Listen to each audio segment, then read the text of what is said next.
Be ready. 15 seconds.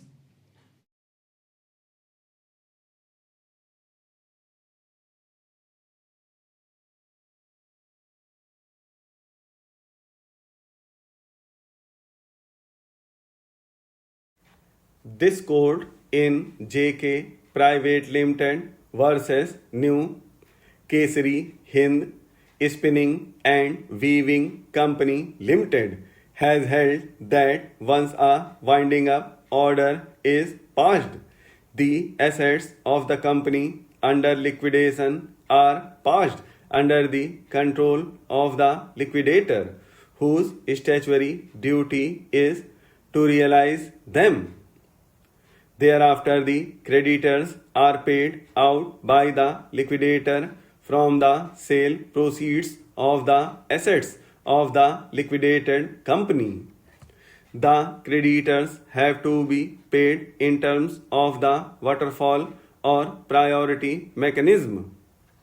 Therefore, payment has to be first made in terms of Section 529 of the Companies Act to overriding preferential creditors, then to preferential creditors in terms of Section 530 of the Companies Act, and lastly, payment has to be made and distributed pari passu among the ordinary or unsecured creditors. This objective and intent is also apparent when we examine the company code rules, as per which the liquidator is to fix a date on or before which all creditors of the company are to prove their debts or claims and to establish any title they may have to priority under Section 530 of the Companies Act. Not only this, the rules enable a creditor to claim interest up to the date of the winding up order, and in certain circumstances, payment of interest subsequent to the date of winding up. There is, however, an exception to the twofold method, as has been held in Dena Bank versus BP Parekh and Company and others, which we will subsequently elucidate. This brings us to the interpretation of the expressions debt due and payable in Section 531A of the Companies Act. The interpretation is no longer debatable in view of the judgment of this court in Rajratha Narayan Bhai Mills Company Limited versus Sales Tax Officer Perry, which has approved the view taken by D.A. Desai J. in his judgment in Sales Tax Officer Perry versus R.N. Mills Company Limited, and another a judgment which we respectfully submit forms the foundation of our reasoning and ratio in the present case. This court in R.N. Mills Company Limited, agreeing with the views expressed by D.A. Desai J. in Sales Tax Officer Perry, overruled the judgment of the division bench under challenge for several reasons to hold that the words debt due occurring in the first part and the words as such here. Therefore, for a government debt to be covered under Clause A to Section 531 of the Companies Act, it must not only be a debt due, but it must also be a debt due and payable within 12 months next before the relevant date. The requirements of the latter portion of Clause A to Section 531 of the Companies Act are dual and cumulative, which is debt due and payable, and not one that is due. The debt due must have become payable at any time within 12 months next before the relevant date.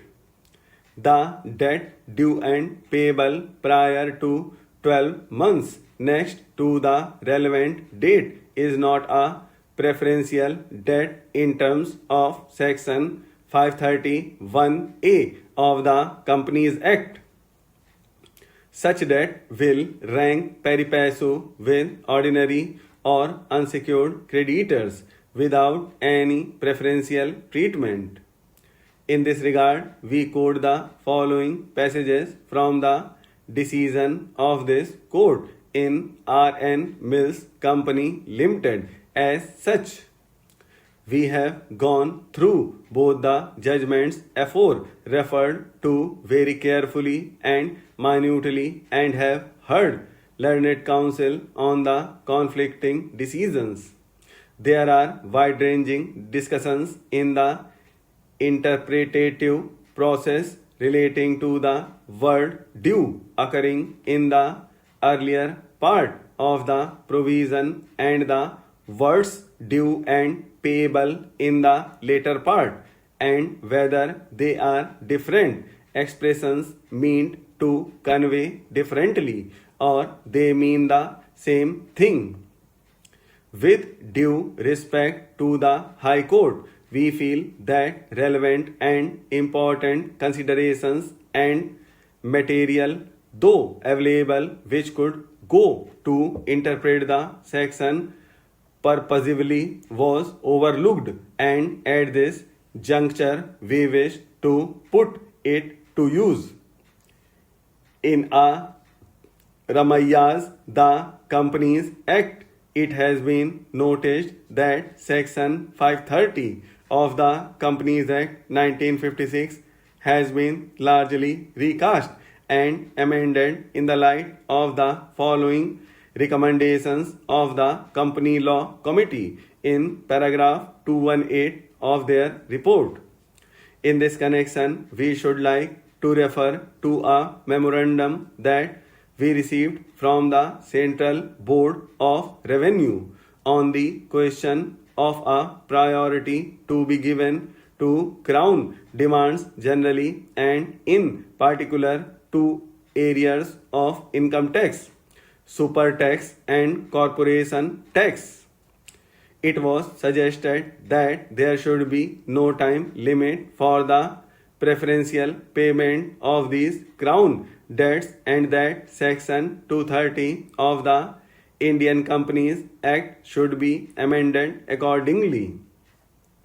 The practical difficulty of giving effect to the suggestion is that it would place a great majority of the unsecured creditors of the company at the mercy of the income tax authorities, inasmuch as whatever may be the nature of the security on which they may have lent money.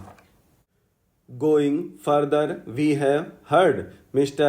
Tushar Mehta, learned Additional Solicitor General for the Union of India, Mr. K. Radhakrishnan, learned Senior Counsel, appearing in interlocutory application number 94 of 2018 in writ petition number 76 of 2016, Mr. Mahesh Jethmalani, learned Senior Counsel, appearing in interlocutory application number 91 in writ petition number 76 of 2016, and Mr. Soumya Chakrabarti, learned Senior Counsel, appearing in interlocutory application number 94 of 2018 in writ petition number 76 of 2016.